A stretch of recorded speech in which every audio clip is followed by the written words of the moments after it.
दोस्तों, आज की कहानी हमारे चैनल की पहली ऐसी सच्ची घटना है जो हमारे एक सब्सक्राइबर ने हमें भेजी है। यह दुखद घटना हमारे सब्सक्राइबर के साथ घटी थी, जिसमें काले जादू ने हमारे सब्सक्राइबर भाई के 3 साल के मासूम बच्चे को छीन लिया।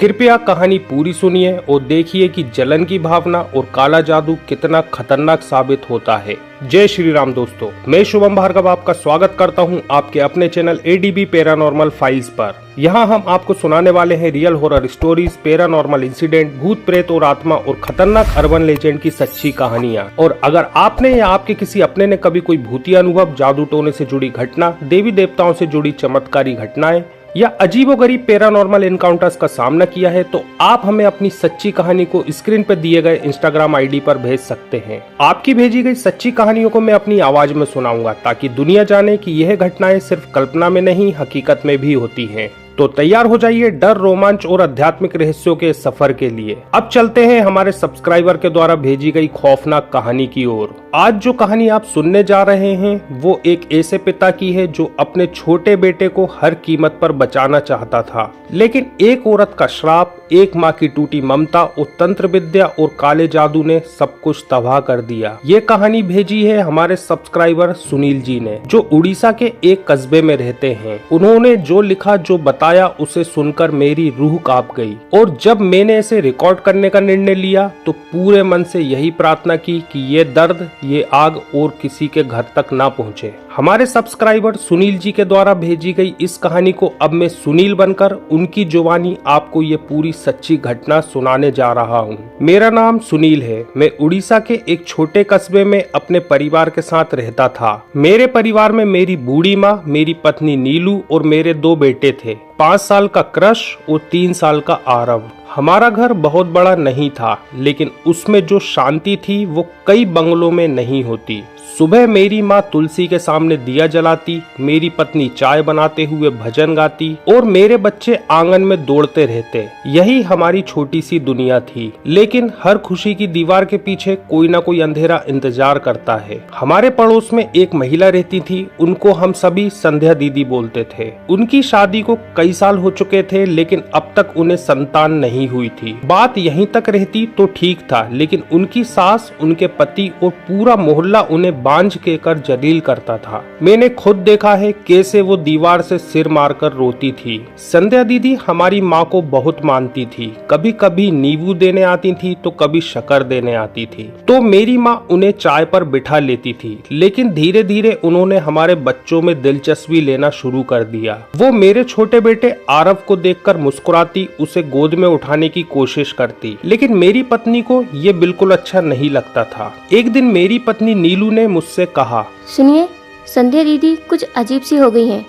उनके चेहरे पर एक अजीब सी हंसी होती है, जैसे कोई गहरी बात छुपा रही हो। मुझे तो लगता है उनकी मानसिक हालत अच्छी नहीं है और इसलिए मैं तो अपने बच्चों को अकेला उनके पास नहीं जाने देती। मैंने नीलू की बात सुन के उसे टाल दिया। फिर एक दिन कुछ ऐसा हुआ जिसने मेरे होश उड़ा दिए। रात के करीब 1:30 बजे थे। हमारे दरवाजे के पास किसी के खड़खड़ाने की आवाज आई। मैं जाग गया। मैंने खिड़की से बाहर देखा तो कोई नहीं था, लेकिन जमीन पे कुछ अजीब सा बिखरा हुआ था। अगली सुबह मैंने देखा तो मेरे मेन गेट पर राख, नींबू, बाल और एक लड्डू पड़ा था जिसमें कीले घुसी हुई थी। ये सब देखकर मेरी पत्नी नीलू का चेहरा पीला पड़ गया। उसने कहा, मैंने रात को कुछ देखा था। मैंने कल 2 बजे रात को संध्या दीदी को अपने घर के मेन गेट के सामने से जाते हुए देखा था और वो धीरे धीरे कुछ बड़बड़ा रही थी। इस घटना के बाद कुछ ही हफ्तों में हमारे घर का माहौल बदलने लगा। मेरी माँ बार बार बीमार पड़ने लगी, मेरी पत्नी को नींद में डरावने सपने आने लगे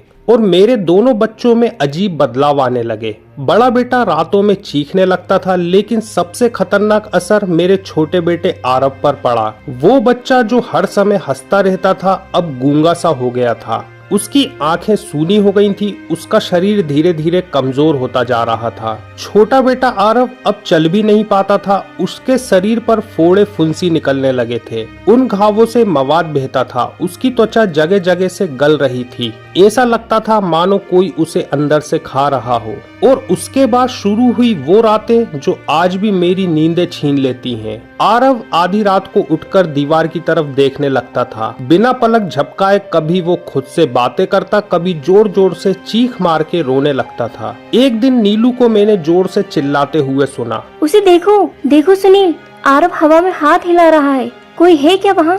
यह सुनकर मैंने दौड़ लगाई और आरव को गोद में उठा लिया। उसका शरीर बर्फ जैसा ठंडा हो चुका था और उसके होंठों से खून बह रहा था। इस घटना के बाद हमसे जितना हो सका हमने उतने डॉक्टरों के चक्कर लगाए। हमारे शहर और उसके आसपास सभी झाड़ फूक करने वाले और तांत्रिकों के भी चक्कर हमने लगा लिए। सब कुछ किया, लेकिन अंत में एक बाबा जी ने कहा, बच्चा शिकार हो गया है किसी वशीकरण तंत्र का। कोई महिला जो उसे पाना चाहती थी वो अब उसे खत्म करना चाहती है। ये पता चलने के बाद हमें महसूस हुआ कि बात अब हमारे बस की नहीं रही। तो हम आरव को झारखंड के एक बहुत ही प्रसिद्ध तांत्रिक बाबा के पास लेके गए। बाबा जी ने एक पोटली दी, कहा इसे आरव के तकिए के नीचे रख देना। मेरी पत्नी नीलू ने रात को आरव के तकिए के नीचे वो पोटली रखी तो अचानक आरव जोर जोर से चिल्लाने लगा, निकल जा, तू मेरी माँ नहीं है, तू काली है, काली, तू बहुत गंदी है। बेटे आरव के मुंह से ये सुनकर मैं और नीलू कांप गए। अब हमें समझ आ गया था कि अब इंसानी मदद से कुछ नहीं होगा। इसी बीच हमें याद आया कि जब हम झारखंड से वापस अपने घर आ रहे थे तो ट्रेन में हमको एक परिवार मिला था जो भजन कीर्तन करते हुए जा रहा था। हमारे पूछने पर उन्होंने हमें बागेश्वर धाम के बारे में पहली बार बताया। वो याद करके हमें एक आखिरी आस बागेश्वर धाम के लिए बन गई। हमने बागेश्वर धाम जाने का फाइनल किया। बागेश्वर धाम जाके हमने बालाजी के सामने अर्जी लगाई और वहाँ के गुरुजी धीरेन्द्र कृष्ण शास्त्री जी के सामने हम रोते रोते गिर पड़े। हमने कहा, बचाइए महाराज, मेरा बच्चा मर रहा है। महाराज जी ने आंखें बंद की और बोले, बहुत देर हो चुकी है, जिस बच्चे को तुम बचाना चाहते हो वो आधे से ज्यादा मर चुका है। ये सुनकर मेरी पत्नी जमीन पर गिर पड़ी। फिर भी महाराज जी ने हम सबको रक्षा कवच दिया और हमसे कहा कि तुम्हारे घर में वर्षों पहले माँ दुर्गा की पूजा होती थी, लेकिन तुम लोगों ने वह पूजा बंद कर दी। तुम लोग फिर से माँ दुर्गा की शरण में आ जाओ। और महाराज जी ने दुर्गा जी की विशेष आरती बताई और रात में माँ दुर्गा के 108 नामों से प्रार्थना करने को कहा। उस रात हमने वही किया। माँ दुर्गा के 108 नाम जपते जपते मैंने देखा आरव का शरीर कांपने लगा। उसकी आंखों में पानी भर आया था और अचानक उसने मुझे देखकर कहा, पापा, माँ आ गई थी लाल साड़ी में, उसने उस काली गंदी औरत को भगा दिया। आरव की इस बात को सुनकर हम सभी फूट फूट के रोने लगे, लेकिन ये उम्मीद सिर्फ कुछ ही दिनों के लिए थी। 3 दिन बाद आरव ने मेरी गोद में आखिरी सांसें ली। हमने आरव का अंतिम संस्कार किया। उस दिन मुझे लगा कि जैसे मेरा कलेजा ही नहीं रहा, लेकिन माँ दुर्गा की कृपा थी कि मेरी पत्नी, मेरी माँ, मेरा बड़ा बेटा बच गए। संध्या दी के बारे में बाद में पता चला कि उन्होंने अपने ही घर में जहर खाकर आत्महत्या कर ली। उनके पति और सास उन्हें प्रताड़ित कर रहे थे और उन्होंने तांत्रिक के कहने पर हमारे बच्चे को अपनी संतान मान लिया था और वह काले जादू के जरिए आरव को पाना चाहती थी। आज इस घटना को कई वर्ष बीत गए, लेकिन आज भी मैं हर दिन माँ दुर्गा का नाम लेता हूँ, क्योंकि मेरा मानना है कि उस रात जो भी घटा उसके बाद आरव की आत्मा को माँ दुर्गा खुद अपने साथ ले गई।